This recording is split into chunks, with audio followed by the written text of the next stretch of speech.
എന്താണ് സിനഡ് കുർബാനയും ഏകീകൃത കുർബാനയും തമ്മിലുള്ള വ്യത്യാസം? എന്താണ് ഏകീകൃത കുർബാനയുടെ ആവശ്യം? സിനഡ് കുർബാന എന്ന് പലരും പറയുന്നത് കേട്ടിട്ടുണ്ട്. ആ പദം തന്നെ തെറ്റിദ്ധരിപ്പിക്കുക എന്ന ലക്ഷ്യത്തോടെ ഉണ്ടാക്കിയതാണ്. യഥാർത്ഥത്തിൽ എല്ലാവരും ഒരുമിച്ച് ഒന്നായി ഒരു മനസ്സോടെ ഏകീകൃത കുർബാന ചൊല്ലുക എന്ന ലക്ഷ്യത്തോടെയാണ് സിനഡ് പിതാക്കന്മാർ 1999 ഇതിന് ശ്രമിച്ചത്. രൂപതകൾ തമ്മിലുള്ള മത്സര മനോഭാവവും വൈദികർ തമ്മിലും രൂപത പിതാക്കന്മാർ തമ്മിലുമുള്ള പിണക്കങ്ങൾ ഇവയെല്ലാം മറികടന്ന് ഒറ്റ സമൂഹമായി മുന്നോട്ടു പോകുക എന്ന ലക്ഷ്യത്തോടെയാണ് മാർ വർക്കി പിതാവിൻ്റെ നേതൃത്വത്തിൽ 1999 സിനഡ് ഏകീകൃത കുർബാന സീറോ മലബാർ സഭയിൽ നടത്തണമെന്ന് തീരുമാനിച്ചത്. അന്ന് ആ തീരുമാനത്തിന് ശേഷം എന്തു സംഭവിച്ചു? അന്ന് പിതാക്കന്മാർ തീരുമാനമെടുത്തെങ്കിലും ചില രൂപതകൾ മാത്രം അതനുസരിച്ചുള്ളൂ. എന്നാൽ മറ്റു രൂപതകൾ ക്രിസ്തീയ ചൈതന്യത്തിനും ക്രിസ്തുവിൻ്റെ സാക്ഷ്യത്തിനുമെതിരായി തങ്ങളുടെ പിടിവാശികൾ തുടർന്നു. ഉദാഹരണത്തിന്, ചങ്ങനാശ്ശേരി രൂപത പൂർണ്ണമായി അൾത്താരാഭിമുഖമായും എറണാകുളം അങ്കമാലി അതിരൂപത ജനാഭിമുഖമായും കുർബാന അർപ്പണം തുടർന്നു. അതോടെ ക്രിസ്തുവിൻ്റെ പ്രതിപുരുഷന്മാർ ആകേണ്ട ഒത്തിരി വൈദികർ പിടിവാശിയിലേക്കും മത്സരത്തിലേക്കും വീണു. അത് സഭയിലെ ഭിന്നതകൾ രൂക്ഷമാക്കി. അപ്പോൾ ഏകീകൃത കുർബാന എന്നാൽ ചങ്ങനാശ്ശേരി കുർബാന അല്ലേ? അങ്ങനെയാണല്ലോ എല്ലാവരും പറയുന്നത്. ഏകീകൃത കുർബാന എന്നാൽ കുർബാന തുടങ്ങുന്നതിന് മുതൽ കാഴ്ചവെപ്പിന് ശേഷം വിശ്വാസ പ്രമാണം വരെയുള്ള ഭാഗം ജനാഭിമുഖമായും ശേഷം കുർബാന സ്വീകരണം വരെ അൾത്താരാഭിമുഖമായും അതിനുശേഷം ജനാഭിമുഖമായും ആണ് ചൊല്ലേണ്ടത്. ചങ്ങനാശ്ശേരി കുർബാന എന്ന് പറയുന്നവരുടെ മക്കൾ വിദേശത്ത് ഏകീകൃത കുർബാനയിലാണ് പങ്കെടുക്കുന്നത് എന്നതാണ് രസകരമായ കാര്യം. പിന്നെ സാത്താൻ കുർബാന എന്നും പുറംതിരിഞ്ഞ കുർബാന എന്നും ഒക്കെ പറയുന്നതോ? ഇതുപോലുള്ള പദങ്ങൾ സഭയിൽ ഭിന്നിപ്പുണ്ടാക്കാനേ ഉപകരിക്കൂ. പിതാക്കന്മാർ സ്പഷ്ടമായി തന്നെ പറയുന്നുണ്ട്, ഏകീകൃത കുർബാന മറ്റെന്തെങ്കിലും രീതിയിലുള്ള കുർബാനയേക്കാൾ മെച്ചപ്പെട്ടതായതുകൊണ്ടല്ല, മറിച്ച് ഇത് സഭയുടെ ഐക്യത്തെ പ്രതി എടുത്ത തീരുമാനമാണ്. പിന്നെ ഒരു പുരോഹിതന് 2 കടമയാണല്ലോ ഉള്ളത്. ഒന്ന്, തന്നെ ഏൽപ്പിച്ച ജനത്തിനു വേണ്ടി ദൈവത്തോട് സംസാരിക്കുക. 2, ദൈവത്തിനു വേണ്ടി ജനത്തോട് സംസാരിക്കുക. അങ്ങനെ നോക്കുമ്പോൾ ഏകീകൃത കുർബാനയുടെ പ്രസക്തി വലുതാണെന്ന് താനും. ജനാഭിമുഖ കുർബാന ഇല്ലിസെറ്റ് ആണെന്ന് പറയുന്നത് എന്തുകൊണ്ടാണ്? ജനാഭിമുഖ കുർബാന നിയമാനുസൃതം അല്ല. ഇലിസിറ്റ് എന്ന് പറയുന്നത് തെറ്റാണ്. ഏകീകൃതമായ രീതിയിൽ അല്ലാതെ സീറോ മലബാർ സഭയിൽ അർപ്പിക്കുന്ന എല്ലാ കുർബാനയും ഇലിസിറ്റ് ആണ്.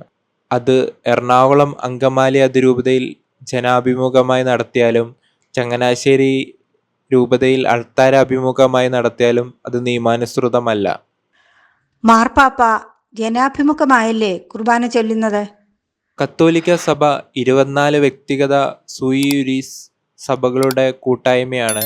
അതിൽ 98% വരുന്ന കത്തോലിക്കരും പാശ്ചാത്യ സഭയായ ലാറ്റിൻ റീത്ത് അഥവാ റോമൻ റീത്തിൽ ഉൾപ്പെട്ടവരാണ്. മറ്റ് 23 സഭകളും ഈസ്റ്റേൺ റീത്തിൽപ്പെട്ടവരാണ്. അതിൽ ഈസ്റ്റ് സിറിയക് റീത്തിലാണ് സീറോ മലബാർ സഭ ഉൾപ്പെടുന്നത്. വെസ്റ്റ് സിറിയക് റീത്തിൽപ്പെട്ടതാണ് സീറോ മലങ്കര സഭ. മാർപ്പാപ്പ ലത്തീൻ സഭയുടെ തലവനും അതേസമയം മറ്റ് 23 ഈസ്റ്റേൺ സഭകളുടെ തലവനുമാണ്. 24 സഭകൾക്കും അവരുടേതായ തനിമയും പാരമ്പര്യവും ഉണ്ട്. മാർപ്പാപ്പ സീറോ മലബാർ സഭ റീത്തിൽ കുർബാന ചൊല്ലിയാൽ അത് ഏകീകൃത കുർബാന രീതിയിൽ മാത്രമേ ചൊല്ലുകയുള്ളൂ. എന്തിനാണ് എറണാകുളം അങ്കമാലി അതിരൂപതയിലെ വൈദികരെ നിർബന്ധിക്കുന്നത്? ഇങ്ങനെ തന്നെ തുടർന്നാൽ എന്താണ് കുഴപ്പം? മുൻപ് പറഞ്ഞതുപോലെ ഇത് ഒരു കൂട്ടായ തീരുമാനമാണ്. കൂട്ടായ്മയ്ക്ക് വേണ്ടിയുള്ള തീരുമാനമാണ്. മാർപ്പാപ്പ നമ്മോട് പറഞ്ഞതും അതാണ്. നമുക്കൊരു ചുവട് പിന്നോട്ട് വെക്കാം, ഒരുമിച്ച് നടക്കാം. മറ്റ് 34 രൂപതകൾ ആ ചുവട് പുറകോട്ട് വെച്ച് ഒരുമിച്ച് നടന്നു തുടങ്ങിക്കഴിഞ്ഞു. നമുക്ക് വേണ്ടി അവർ കാത്തിരിക്കുന്നു. റാഫേൽ തട്ടിൽ പിതാവ് പറഞ്ഞത് നമുക്കോർക്കാം. സഭയിലെ പ്രശ്നങ്ങളിലേക്കല്ല, മുന്നിലുള്ള അനന്തമായ സാധ്യതകളിലേക്ക് നമുക്ക് നോക്കാം. ഈശോ പിതാവിനോടുള്ള അനുസരണത്തെ പ്രതി തന്നെ തന്നെ കുരിശുമരണത്തോളം താഴ്ത്തി. അത് നമുക്ക് രക്ഷയ്ക്കായി. നമ്മൾ അനുസരിച്ചാൽ നമുക്കും നമ്മുടെ സഭയ്ക്കും വരുന്ന അനുഗ്രഹവും കൃപയും എത്രമാത്രം ആയിരിക്കും. ഏകീകൃത കുർബാന കൊണ്ട് എന്താണ് നേട്ടം? സീറോ മലബാർ സഭ ഇന്ന് ഇന്ത്യയിലും വിദേശത്തുമായി രൂപതകൾ സ്ഥാപിച്ചു കഴിഞ്ഞു. നമ്മുടെ യുവാക്കൾ പലരും വിദേശ രാജ്യങ്ങളിൽ ജോലിക്ക് പോകുന്നു. അവരുടെ ആത്മീയ വളർച്ച വളരെ അനിവാര്യമാണ്. പുതിയ രൂപതകൾ സ്ഥാപിക്കുമ്പോൾ അവിടെയും നമ്മുടെ വൈദികർ ഈ ഭിന്നതയും പിടിവാശിയുമായി വേണം പോകാൻ. അവിടെ എങ്ങോട്ട് തിരിഞ്ഞ് കുർബാന ചെല്ലണം? നാം നമ്മിലേക്ക് ചുരുങ്ങാതെ കത്തോലിക്ക സഭയുടെ നന്മയ്ക്ക് വേണ്ടി അല്ലേ പ്രവർത്തിക്കേണ്ടത്? നമ്മുടെ കുട്ടികളും യുവാക്കളും ഈ ഭിന്നത കണ്ട് വളർന്നാൽ എന്താവും അവരുടെ വിശ്വാസത്തിൻ്റെ സ്ഥിതി? മറിച്ച് നമ്മൾ അവർക്ക് ഐക്യത്തിൻ്റെയും കൂട്ടായ്മയുടെയും വിട്ടുവീഴ്ചയുടെയും സന്ദേശമല്ലേ നൽകേണ്ടത്? ഏകീകൃത കുർബാന തുടങ്ങിക്കഴിഞ്ഞാൽ ജപമാല, നൊവേന, കുരിശിൻ്റെ വഴി തുടങ്ങിയവ നിർത്തലാക്കുമെന്നും അൾത്താരയിൽ നിന്ന് രൂപങ്ങൾ മാറ്റുമെന്നും വിരി ഉപയോഗിക്കും എന്നുമാണല്ലോ പറയപ്പെടുന്നത്.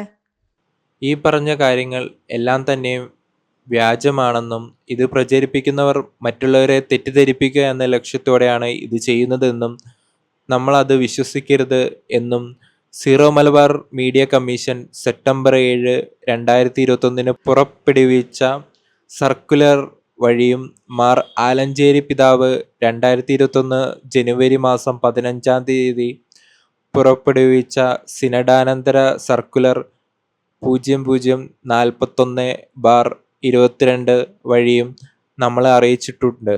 എന്നാൽ ഈ സർക്കുലർ ഒന്നും തന്നെ നമുക്ക് നൽകപ്പെട്ടിട്ടില്ല എന്നത് വേദനാജനകമാണ്.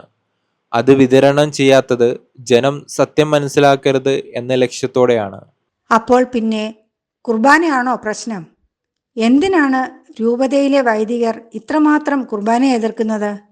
ഒരു വൈദികൻ നമ്മുടെ ഇടവകയിലെ ഒരു വ്യക്തിയോട് പങ്കുവച്ചത് ഇങ്ങനെയായിരുന്നു: കുർബാന അല്ല യഥാർത്ഥ പ്രശ്നം.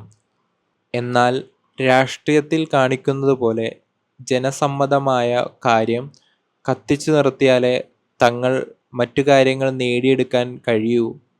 നമ്മൾ കബളിപ്പിക്കപ്പെടുകയാണ് എന്നുള്ള സത്യം നാം മനസ്സിലാക്കണം. ഈശോയുടെ ശരീരമായ വിശുദ്ധ കുർബാന വെച്ചു തന്നെ സ്വാർത്ഥമോഹികളായ ചിലർ വിലപേശുന്നു.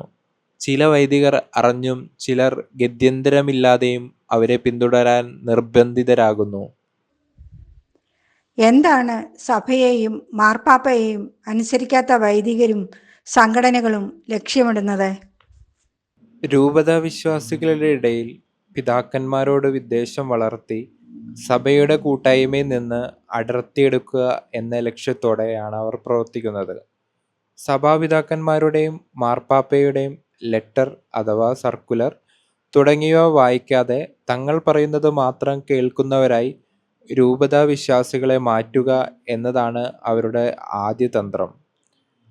ഈശോ പറഞ്ഞത് തന്നോടുകൂടെയുള്ളവൻ ശേഖരിക്കും, തന്നോടുകൂടെ ഇല്ലാത്തവൻ ചിതറിക്കും എന്നാണ്. കഴിഞ്ഞ വൈദിക കൂട്ടായ്മയിൽ വൈദികർ പറഞ്ഞത് സീറോ മലബാർ സഭയിൽ നിന്ന് മാറി പുതിയ സഭ കത്തോലിക്ക സഭയിൽ തന്നെ സ്ഥാപിക്കും എന്നാണ്. മാർപ്പാപ്പ ഇതിന് അനുവാദം കൊടുക്കില്ല എന്നറിഞ്ഞുകൊണ്ട് തന്നെയാണ് അവർ ഈ ആവശ്യം ഉന്നയിച്ചിരിക്കുന്നത്. ഈ ആവശ്യം നിരസിക്കപ്പെടുമ്പോൾ കത്തോലിക്ക സഭയിൽ നിന്ന് മാറി വേറെ സഭ സ്ഥാപിക്കാനും അങ്ങനെ സമ്പന്നമായ രൂപതയുടെ സ്ഥാപനങ്ങൾ കൈയടക്കി അതിൻ്റെ അധികാരത്തിൽ കയറിപ്പറ്റാനും സാമ്പത്തിക ലാഭം ഉണ്ടാക്കാനുമാണ് അവർ ശ്രമിക്കുന്നത്.